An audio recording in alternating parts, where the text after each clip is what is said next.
have a camel load. And I personally guarantee it. They said, by God, you know we did not come to cause trouble in the land, and we are not thieves. They said, what shall be his punishment, if you are lying? They said, his punishment, if it is found in his bag. He will belong to you. Thus we penalize the guilty. So he began with their bags, before his brother's bag. Then he pulled it out of his brother's bag. Thus we devised a plan for Joseph. He could not have detained his brother under the king's law, unless God so willed. We elevate by degrees whomever we will. And above every person of knowledge, there is one more learned. They said, if he has stolen, a brother of his has stolen before. But Joseph kept it to himself, and did not reveal it to them. He said, you are in a worse situation, and God is aware of what you allege. They said, O noble prince, he has a father, a very old man, so take one of us in his place. We see that you are a good person.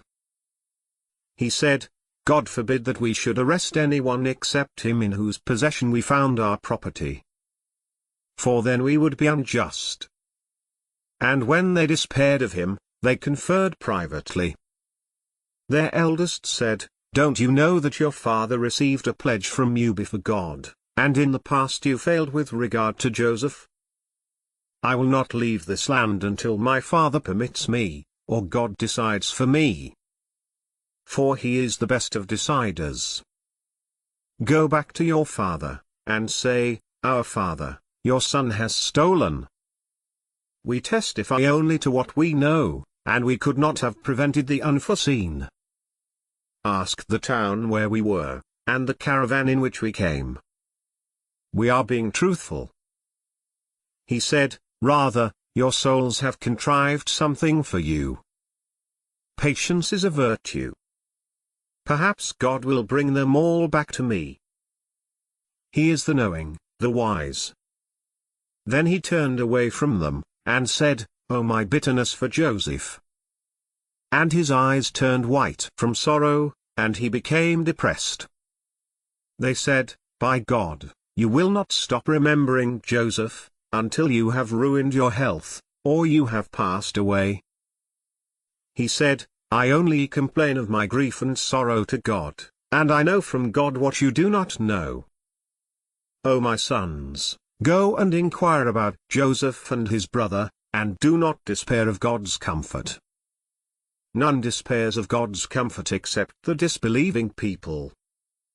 Then, when they entered into his presence, they said, Mighty Governor, adversity has befallen us, and our family. We have brought scant merchandise. But give us full measure, and be charitable towards us, God rewards the charitable. He said, do you realize what you did with Joseph and his brother, in your ignorance? They said, is that you, Joseph? He said, I am Joseph, and this is my brother. God has been gracious to us. He who practices piety and patience, God never fails to reward the righteous. They said, by God, God has preferred you over us. We were definitely in the wrong. He said, there is no blame upon you today. God will forgive you. He is the most merciful of the merciful. Take this shirt of mine, and lay it over my father's face, and he will recover his sight. And bring your whole family to me. As the caravan set out, their father said, I sense the presence of Joseph, though you may think I am senile. They said, by God, you are still in your old confusion.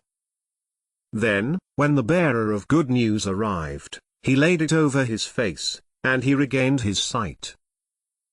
He said, did I not say to you that I know from God what you do not know? They said, Father, pray for the forgiveness of our sins. We were indeed at fault. He said, I will ask my Lord to forgive you. He is the forgiver, the most merciful. Then, when they entered into the presence of Joseph, he embraced his parents, and said, "Enter Egypt, God willing, safe and secure." And he elevated his parents on the throne, and they fell prostrate before him. He said, "Father, this is the fulfillment of my vision of long ago. My Lord has made it come true. He has blessed me, when he released me from prison, and brought you out of the wilderness, after the devil had sown conflict between me and my brothers. My Lord is most kind towards whomever he wills. He is the all-knowing, the most wise. My Lord, you have given me some authority, and taught me some interpretation of events. Initiator of the heavens and the earth. You are my protector in this life and in the hereafter. Receive my soul in submission, and unite me with the righteous. This is news from the past that we reveal to you. You were not present with them when they plotted and agreed on a plan. But most people, for all your eagerness, are not believers. You ask them no wage for it. It is only a reminder for all mankind. How many a sign in the heavens and the earth do they pass by, paying no attention to them? And most of them do not believe in God unless they associate others. Do they feel secure that a covering of God's punishment will not come upon them, or that the hour will not come upon them suddenly, while they are unaware? Say, this is my way. I invite to God, based on clear knowledge, I and whoever follows me. Glory be to God. And I am not of the polytheists. We did not send before you except men, whom we inspired, from the people of the towns. Have they not roamed the earth and seen the consequences for those before them? The home of the hereafter is better for those who are righteous. Do you not understand? Until, when the messengers have despaired, and thought that they were rejected, our help came to them. We save whomever we will, and our severity is not averted from the guilty people. In their stories is a lesson for those who possess intelligence. This is not a fabricated tale, but a confirmation of what came before it, and a detailed explanation of all things, and guidance, and mercy for people who believe.